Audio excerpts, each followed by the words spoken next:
Hey YouTube, it's Matthew Decker with Leveraged Wealth Management. Today we are talking about indexed universal life insurance for tax-free retirement income.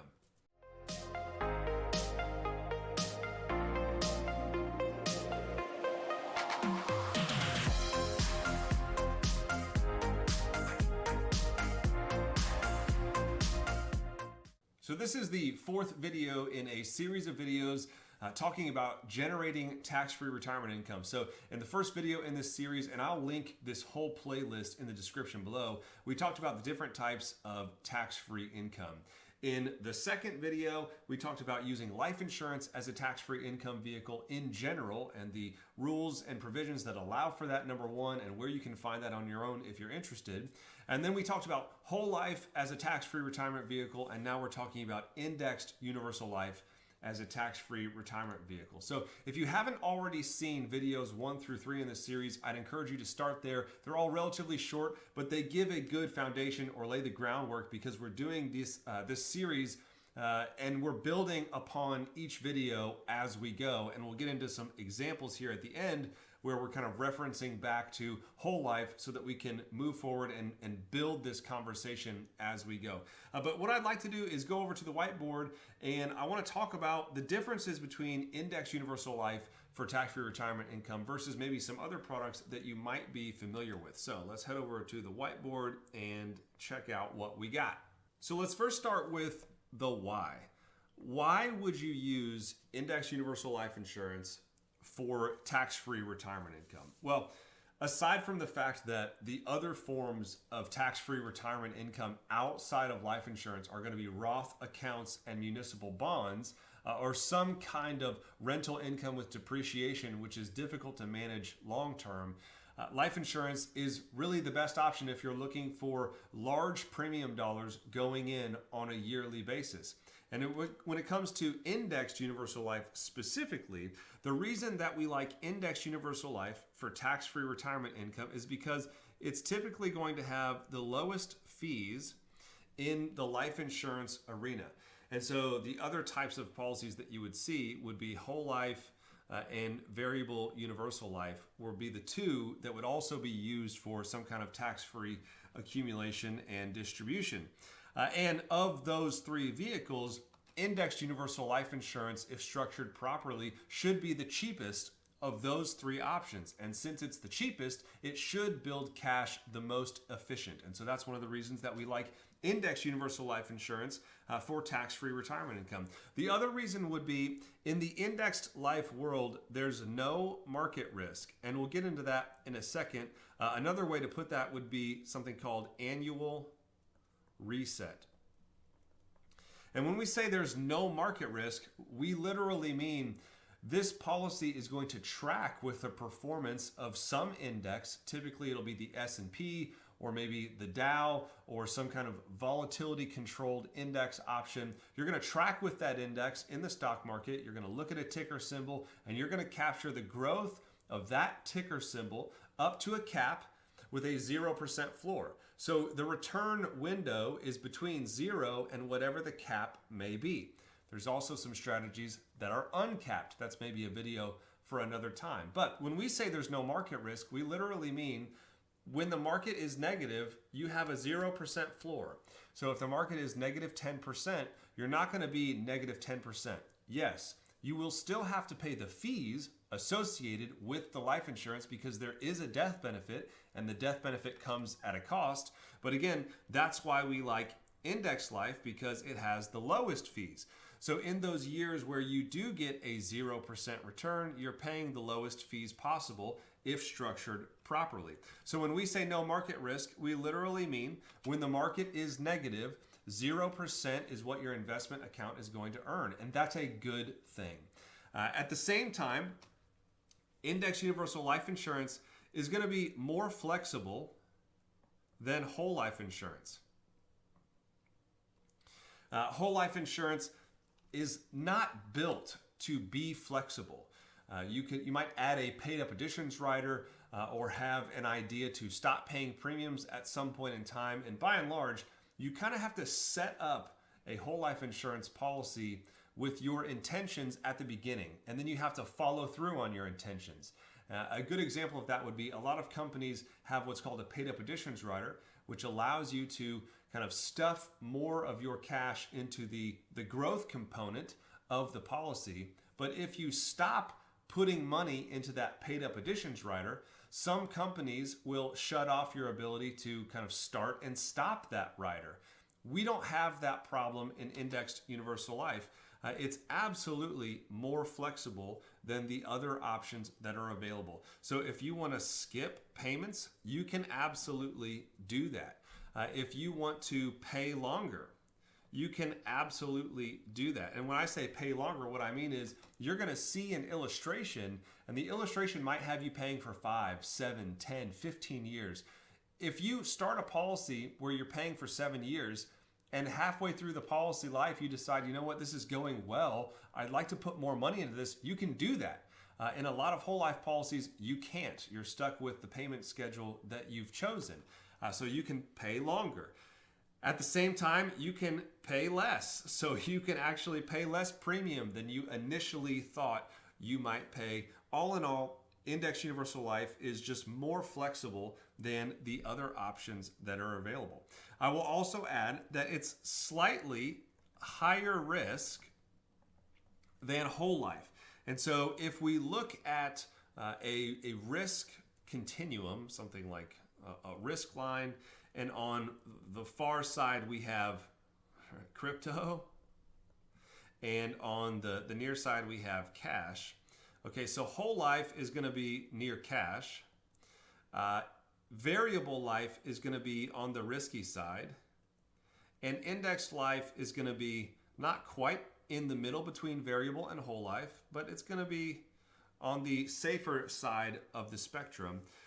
But my opinion is, for a small increase in risk out of whole life, you actually get a much larger increase in potential return. And that's why we like this idea of indexed life as a tax-free retirement vehicle. Slightly more risk than whole life, but your potential return is greater than the increase in risk, in my opinion.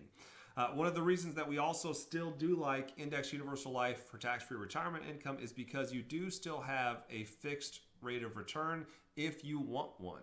So if you want the fixed rate, you can absolutely take advantage of the fixed rate inside indexed universal life insurance policies.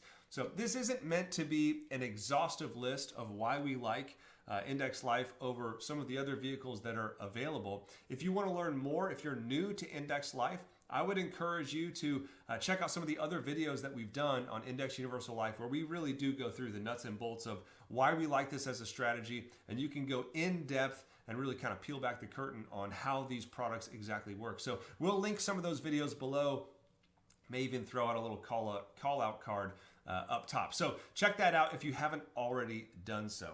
But what I want to end this video on is just show you an example. And so if you remember, well, we'll start with annual reset. I want to show you some examples of what we've just talked about. So we said that there was no market risk. That was where we started. And I mentioned that concept of annual reset. So what we have here is a page out of the illustration that I'm going to show you in a second. And what it's doing, I've blocked off the stuff that we don't want to focus on to make it more simple and more clear. So we've got the S&P accounts on this particular index, or on this particular policy rather.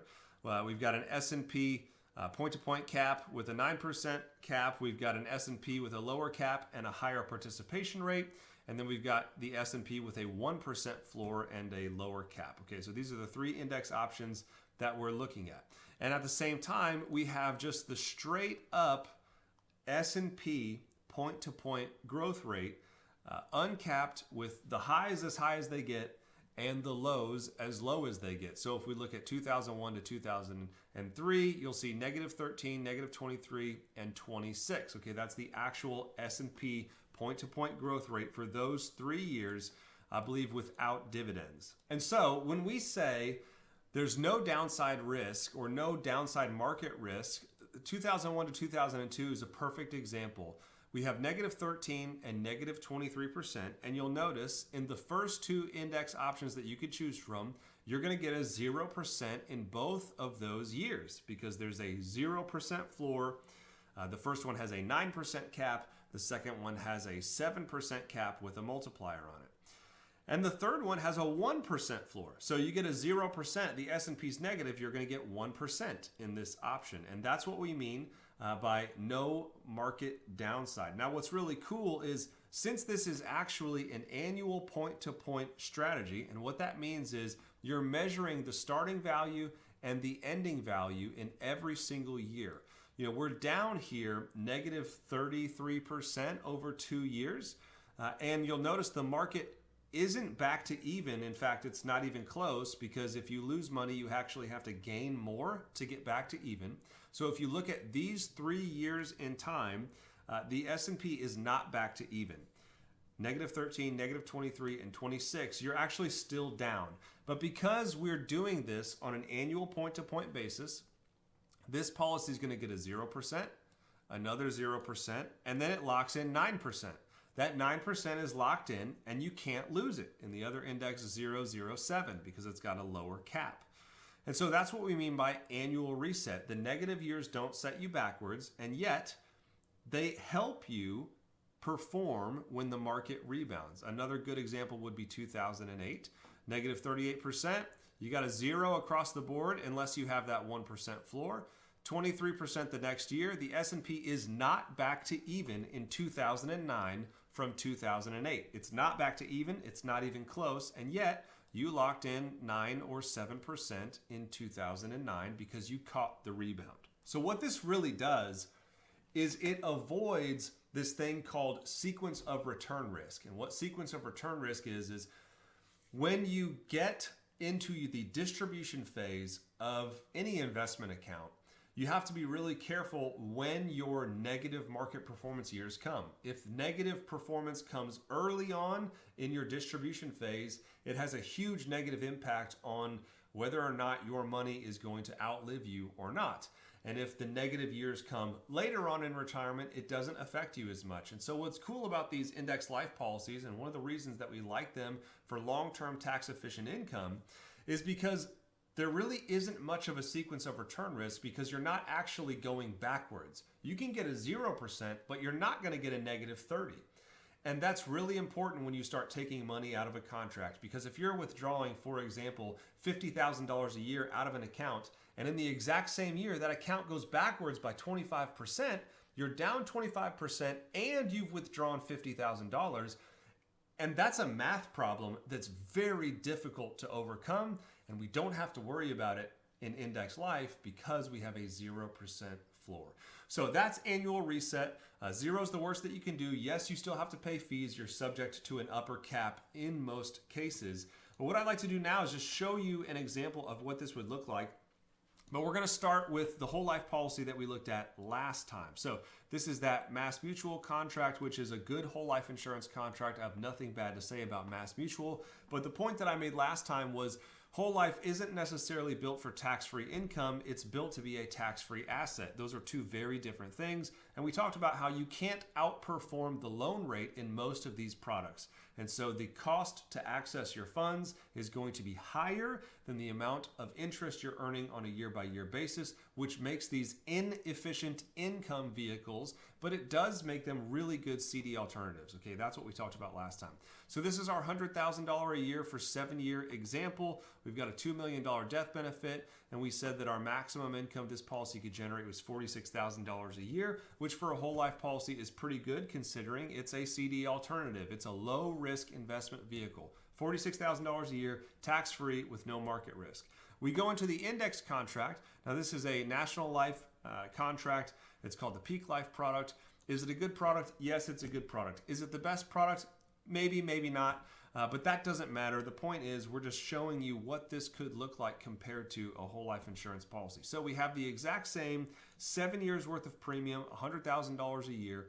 We've got our $1.4 million death benefit. You'll notice the death benefit is lower, which is good if you're trying to generate income because it means you're paying less in fees than you would be in the whole life contract that had a death benefit starting at $2 million. So we're already more efficient in the index life. Lower fees, check that box. This has lower fees. It can't be argued it's lower fees. We take the income in the exact same year, year 15, and we're up to $77,000 a year, tax-free for life with no market risk. And at life expectancy, we got about $500,000 to $700,000 left over in death benefit. If we look at what you put into this contract, you put in a total of $700,000. At age 89, you've taken out $2 million tax-free with no market risk. You got $589 left over in the form of a death benefit. So that $700,000 turned into essentially $2.6 million tax-free with no market risk. And this is exactly what I mean. We're talking about an additional $900,000 tax-free over a 30-year retirement. And again, that point that I made, when we do look at this index life policy versus what else is available, specifically whole life, we're not taking a ton more risk, but we're able to get, in this example, $30K per year more as long as you live. And we're not taking that much more risk because, again, the worst that we can do is 0%. So I would encourage you, if you are looking for long-term tax-efficient income and you're looking to put away a relatively large amount of money per year, you're not going to be able to do that in a Roth account. Municipal bonds are not going to give you the type of yield that you're probably looking for. Whole life insurance is a great tax-free asset. It's not very good at tax-free income. If you want tax-free income, my opinion, this is the way to go. It's the way to get you the best bang for your buck with the least risk possible.